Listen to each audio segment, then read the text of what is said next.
I'm here with two delegates. If you guys wouldn't mind introducing yourselves and telling us which state you represent.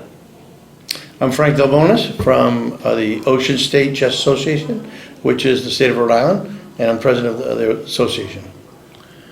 I'm Wayne Powers, and I'm a tournament director with the Ocean State Chess Association, and I help Frank run a lot of his tournaments.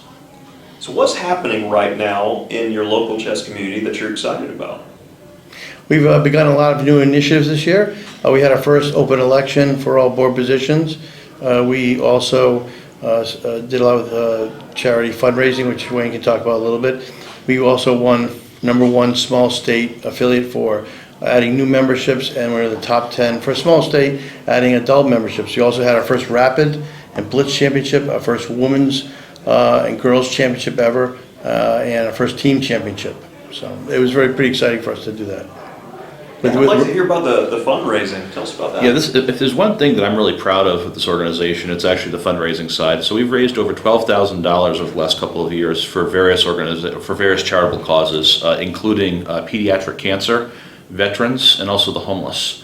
Our biggest charity event, I would say, is the annual Tomorrow Fund event, and that's so the Tomorrow Fund Clinic is basically the pediatric cancer wing of the Hasbro Children's Hospital in Providence, Rhode Island. My daughter actually had gone through there. She survived leukemia, and that gave me an idea of why don't we try to do a tournament where we actually raise money for other families who are going through similar things. And Frank was incredibly supportive and receptive to that. And the first year raised $1,500, the second year $4,500, and now the third year we'll actually be running that in September, and hoping to do even better than last year this year. That's a fantastic cause, and we'll definitely have in the link below information to find out more so people can provide support. Thank you. So how has your state grown or changed in the last year? Because I know we had the Delegates motion, so post the Delegates motion last year and you guys taking charge, outside of the events and the election, what are some other things that have taken place? I think we were really appreciative that we could lead the state and really do what the players wanted. Our players really wanted us. We were doing a lot of great things and wanted us to introduce new initiatives that had never been there before. Like I said, some of these tournaments. Our adult state championship actually almost doubled. It was the largest ever held in Rhode Island. People were really excited, and also our Scholastic Championship was the second largest ever held in the state.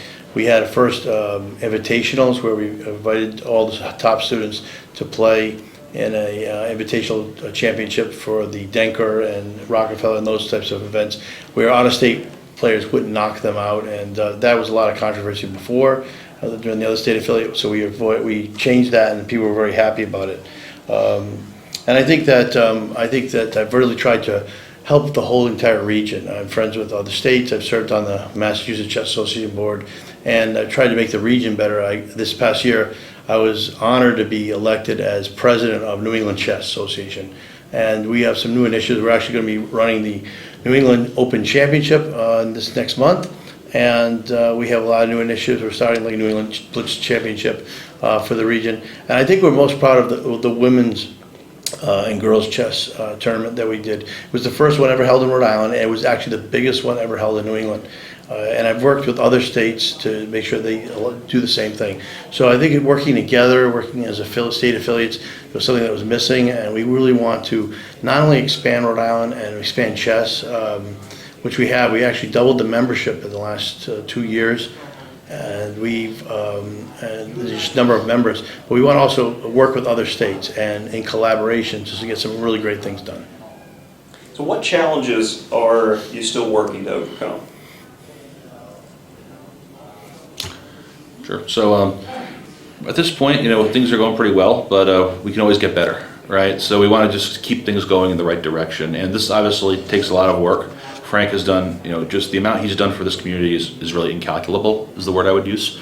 And we just want to make sure that we keep moving forward in the right ways. Every time we have a tournament, we have a great turnout. We want to see it better next year. So we're really trying to just keep raising the bar and keep making things better for our community. I think it's been a real challenge with the economy. people players and the tournament fees. We try to keep our entry fees low. We work with a lot of local schools and allow a lot of free entries and keep the price reasonable. And I think that really becomes an attractive quality. A lot of times people can't afford both the membership and the tournament fee. We actually give them a free entry if they join U.S. Chess. That's an incentive to come to the tournaments.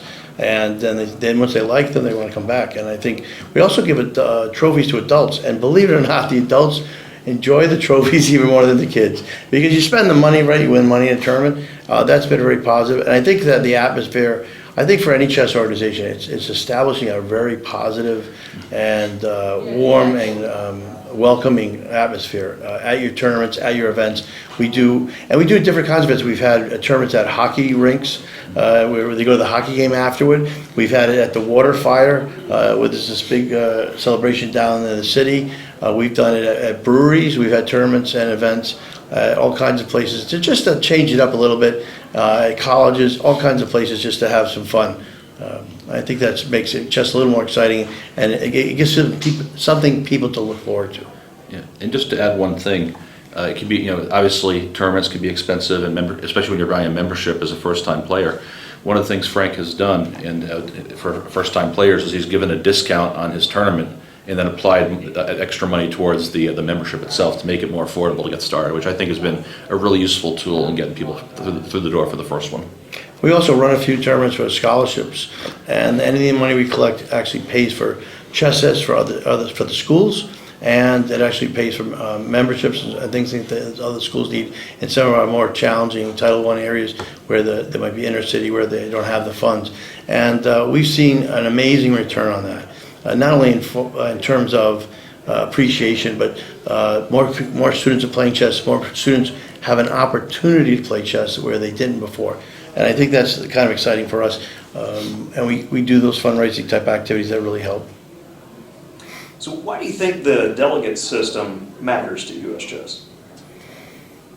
So the delegate system, I think, is very important because we need to have, each state needs to have its say, right? It's not, in my opinion, not enough just to have an executive board. You also have to have people who are really on the ground doing the work and seeing what the challenges are in their particular states and from their particular communities. I think it's impossible to expect an executive board to be able to summarize all that for an entire nation. It's a very big country. So in my opinion, it's really important to keep the delegates engaged and keep them voting on things. I think that's the way we're going to get the best results possible. And I think that it's great to hear from different areas, a diversity of locations and cultures, cities, different challenges, different successes, and we can all learn from each other. I think it's a wonderful experience.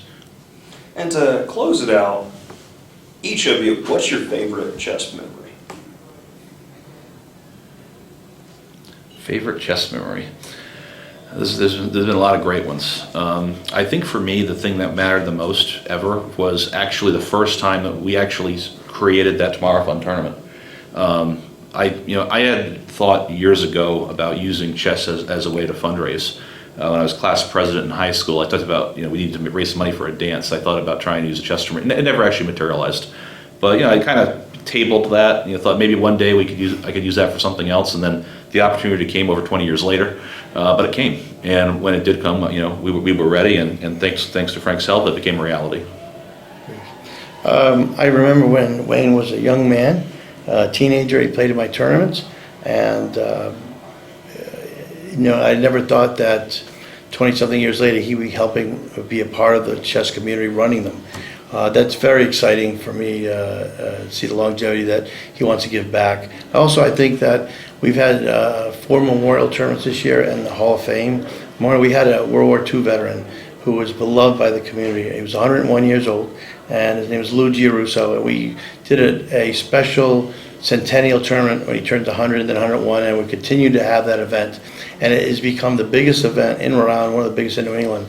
And people just came together to celebrate Lou's love for the game, love for our community. And those things really make chess special, because we've had a special place in people's hearts and we've had an impact there. I think that's been the most not just because we love chess, but seeing us impact the community in a positive way, and people appreciate that aspect of how chess can touch people's lives. Okay, thank you.